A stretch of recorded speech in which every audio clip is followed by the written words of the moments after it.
Most people lose the sale before they even open their mouth. Not because of what they say, but because of how they say it. Look, I've been doing sales for years. I started in door-to-door, I built my own business, and now I teach remote closing. I've closed roughly $10 million myself and been responsible for close to $50 million of deals from the teams that I've worked with. And I've learned one thing, and it's your tonality decides whether you close or not. How you say something matters way more than what you say. And I'm gonna break down exactly the tonality patterns I use on every high ticket sales call, the ones that separate salespeople who sound desperate and the ones who command respect. Man, I still remember though, my first ever door I knocked on, I was nervous as hell. My heart was racing, my hands were literally shaking, and I was standing there overthinking everything. And the guy, he opens the door and I just start unloading. I was talking fast, I was straight into my pitch, there was no context, there was no control, it was just, hey, I'm Liam, I'm running around with the SPCA, I just wanted to, and he just looks at me. He just looks at me and pauses and goes, nah, and shuts the door. And I just stood there thinking, what just happened? Because look, I knew the script worked. There were other guys that were closing 3 to 4, even 10 deals a day with the exact same words I just said. And it wasn't just the first house, that continued down the entire day. So it wasn't what I said, but it was how I said it. And I sounded like I needed him, like I was trying to push something onto him instead of actually leading a conversation. And then that's when it clicked. The moment you sound unconfident, you've already lost. But the moment you speak like you don't need the sale, you're just there to help, everything, it changes. And you know what? The fact is, most people, they sound super weak. I've reviewed thousands of sales calls, and there are kind of 3 patterns that kill authority instantly. The first one is asking for permission. Oh my goodness, the amount of reps who ask for permission before they actually say something, it's kind of cringe. It's like they say, would it be okay if I ask you some questions about your goals? No, don't do that. Just ask the questions. You're there to help them solve a problem, so act like it. I don't start my call with, thanks for hopping on with me today. That immediately positions me lower than the prospect. And I don't want to be this guy that's well above. It's not like I'm putting myself on a pedestal, but I want to be equals and someone they look up to in this conversation. So I start with, what's the biggest reason you're looking to solve this right now? Notice the difference. I'm not thanking them. I'm already in the problem. And people do this throughout every portion of a conversation, right? Like maybe they're getting into a touchy subject and they ask, they're like, I don't mean to pry, but can you talk me through this? It's like, man, just have the conversation, have the confidence to ask the tough questions. Because if you're a closer or you're looking to get into closing, that's what it's about. Having conversations where people haven't been able to do these things by themselves. Now that's the first thing.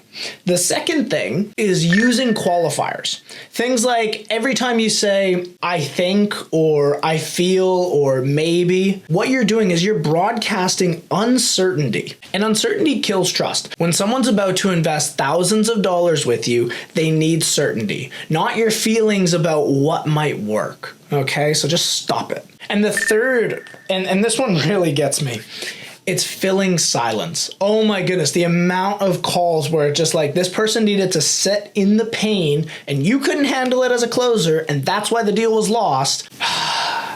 It's scary.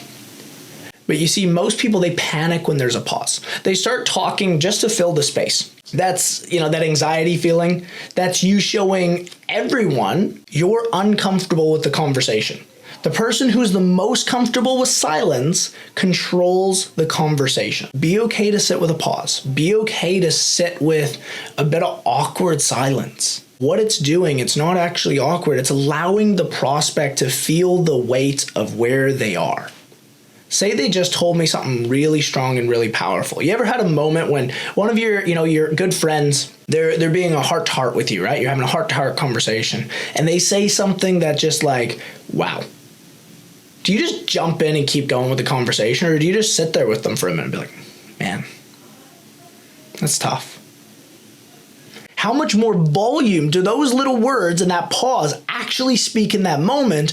Much more than if you were to start rambling on and tell them, hey man, everything's going to be okay, everything's fine, let me help you. You're pulling them out. They don't need you to do that. They need you to listen.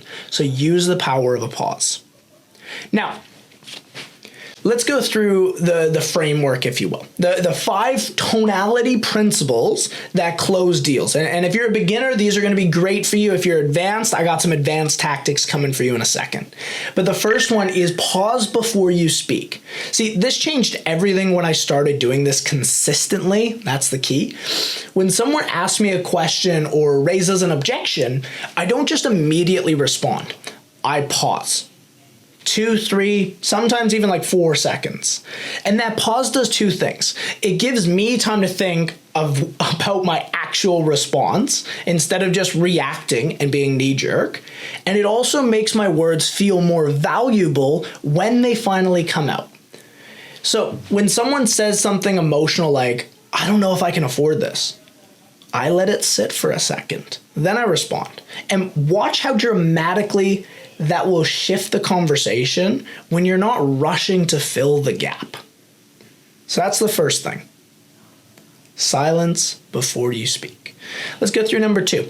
2 is state things directly. Look, I want you to see the difference between these 2 things so we can contrast them. The first one is the weak version, right? I think we could probably help you with that, if you're interested. Versus a strong version that could be like, well, based on what you've told me, man, this would definitely work for you. Okay, let me give you another one. The weak version could be, maybe we should look at your current situation. The strong version would be, here's what I'm seeing. You've been facing this issue for how long now? And if you could notice a few things in there, I'm not guessing, I'm telling them what I see. And that's the shift. So, point it out. It's fucking helpful. I promise you it will help you more than it will hurt you on any of your calls. Now, number 3, lead with questions, not explanations. When someone pushes back or they raise a concern, most people, they immediately start explaining. Don't. When someone says, I don't have all the money right now, a weak response to that would be, well, we actually have a payment plan, we can break it up, and shut up. A strong response would be like, well, man, what's coming up for you? Is it the upfront amount or is it something else? And see how I'm not defending anything? I'm actually asking them to clarify so I can actually help them. That's the move. Otherwise known as get clarity. If you don't have clarity, stop explaining. It's not going to help. You don't know what you're explaining for. So get damn well clarity on what they just said, why they're asking it. Someone asked for a guarantee, right? If someone asks for a guarantee and you just say, yeah, man, my guarantee is X, Y, and Z, you're shooting yourself in the foot again. When someone asks you about a guarantee, you'd be like, hey, definitely can explore that. I'm just curious. Why are you asking? And you'd be surprised how many times, I was just curious. Okay, fair. Let's keep going. And you don't even answer the question. Number 4 is use their exact words back to them. Now, this one I'm going to give you a little example first. You're having a conversation, they say their bits, right? And you're talking, right? And then as soon as you stop talking, they just start talking about themselves and they just start going on about their life, right? And then you start talking again and then they just start talking again about their life. And it's like 2 separate conversations are going on. And it's because most people, they aren't actually listening. They're just waiting for their turn to speak. So with number 4, it's using their exact words back to them. If you want to have a powerful conversation, it is one of the most powerful patterns in sales. So when someone tells you their problem, I want you to just repeat back to them the word that sounded important. When they say, look, man, I'm worried I won't have enough time to make this work, I'm going to say, what, worried? Now they feel like they need to expand what worried actually means, and it allows them to open up, which means you can then guide them to a solution. Or if you're just having a conversation with your friends, it seems like you actually give a fuck. And when you mirror someone's language, you're proving you're actually listening. And again, most people don't listen, they just wait for their turn to talk. So don't do that. Now, number 5, lower your voice when it matters. Here's something I noticed in the best calls. When things get emotional or someone's hesitating, I drop my voice. I slow down even more. I get quieter, and it forces them to lean in. It creates intimacy, and it shows I'm not rattled by what they just said. I want you to try this next time. Next time someone says something that would normally make you defensive, I want you to just lower your voice and respond. See how it changes things, okay? Because it will. Now, all right. Those are the basics. Those are like the baby principles, if you will. Let's go through the patterns that close high-ticket deals, right? First one is the takeaway. This is probably one of the most powerful things that I can do. When someone's on the fence, right, they're not quite there if they want to do it or not, I pull back. That sounds like this. Look, this might not be for you. Like if you're not ready to make a change, maybe this isn't the right time. And it's very interesting. Watch how fast people will lean back in when you're willing to walk away, because you're not begging for the sale. You're being selective about who you work with, and you're saying, man, if you're not ready, fucking see you later, right? The second is the reframe. Reframes are amazing. There's a lot of different reframes that we can do. I'm not going to go through all of them, but I'm going to use the example of when someone says, I need to think about it. I don't fight it. I just say, yeah, of course you need to think about it, man. I guess like what specifically is coming up for you though? Because now we're talking about the real objection, not the surface level one that they just said. Okay. The third thing is strategic interrupting. I only interrupt to get the conversation back on track, right? Now, strategic interrupting, I actually like to call it interjecting, not interrupting. Because there's a difference. Interrupting is when you jump into a conversation to talk about something about yourself or the program or the thing that you're selling. Where interjecting is guiding the conversation back onto them. And that could sound like this. Man, you're on chapter 90 right now. I'm still on chapter 1. Can we come back for a second? You said you were wanting more time with your family. Tell me more about that. And what this does is it gets them refocused without being rude. Okay? Super important. Don't interrupt people, interject onto people, and then probe and clarify. But that's a whole nother topic. We'll go through it another time. Now, the last one I want to go through with you. Body language. You may notice in this video, I'm leaning back. I don't want you to lean in like you need this. I want you to look directly at the camera, not at yourself on Zoom, and have good lighting, good audio, a professional background. These subtle cues increase your authority massively. It's the same way when I turned up to door. If I showed up like an absolute slob wearing sweatpants, a baggy t-shirt, it didn't go well. When I looked fairly presentable, not fancy as hell, but just looked well, people took me seriously. So watch how you're showing up, especially if you're doing it online. That first glance, that first 5 to 10 seconds where they see a pair of underwear or a bed in the background, that is killing your shot at the deal way quicker than you actually realize. Now, I want to go through some common mistakes. Okay, what kills your authority in a call? The first one is over-explaining. When someone objects, I don't want you to fucking word vomit all over them, trying to, convince them.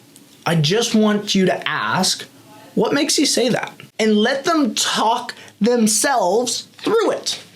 A question to an objection is often more powerful than trying to explain your way out of that objection, okay? The second mistake I see people making is apologizing for the price. I never want you to say, hey, look, I know it's expensive, but you just taught them to think you're expensive. State the investment confidently and shut the fuck up. Let the silence do the work. Now, to expand on that, I do like to price anchor.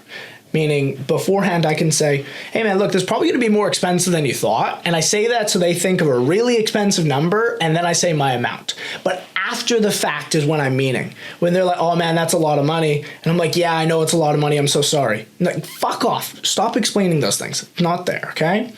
Just to clarify for anyone that's going to comment and be like, no, Liam, it could be really useful beforehand, okay? Stop. It's for everyone else. Now, the last mistake is a bad setup. If you're on calls with a messy background, bad audio, or looking at yourself instead of the camera, you're telling them you're not a professional. Fix your setup, okay? Just fix it. Now, if you got to this point of the video, I'm assuming you're the kind of person who actually wants to implement, right? Actually wants their tonality and the way that they show up on a call, their presence to become better. So I put this section in for you guys. So pay attention, grab some notes, and I want you to really do these 3 drills. 3 drills, it's gonna take you no more than 15 minutes in a day. So the first drill is pause, practice. Set a timer for 2 minutes and ask yourself a tough question out loud and force yourself to pause for 5 full seconds before answering. Do this 5 times. Get comfortable with the silence. Then I want you to go do it with a family member. Go ask them a tough question and wait 5 seconds before you jump in. Then go and do it with a stranger. I promise you, you will notice that, holy shit, I'm getting way more powerful answers just by having some silence, by being comfortable with it. So that's drill number 1. Drill number 2 is remove qualifiers completely. So I want you to write down the last 3 things you said on a sales call that started with I think or I feel. And I want you to rewrite them out without the qualifier. Read both the versions out loud, and I want you to try and hear the difference between the two. Then the third drill is mirror practice. Okay, I want you to get someone to tell you about a problem that they're facing, and your only job is to repeat back to them what they just said, asking, is that right? Do this 3 times and watch how they respond. Now, here's the identity shift that changes everything. You're not a salesperson trying to get someone to buy. You're helping someone see the situation clearly so the right decision becomes obvious, and you're not selling a program, you're showing them a path out. And when you can truly believe that, your entire tonality changes because you're not hoping that they like you, but you're guiding them to where they want to go because they just told you. And that's confidence. And confidence comes in every word that you say, every pause, every question. So what I want you to do, I want you to record your next sales calls, right? Or if you got Fathom or Fireflies, go and watch the recording. See exactly where you're leaking authority and where you're gaining it. Most people, they won't do this. They'll watch this video, maybe you'll nod your head along, and you'll do nothing. Don't be most people. You're going to stay fucking average, and who wants to be that? Now, I want you to drop a comment and tell me which principle you found the most helpful. And stop being silly.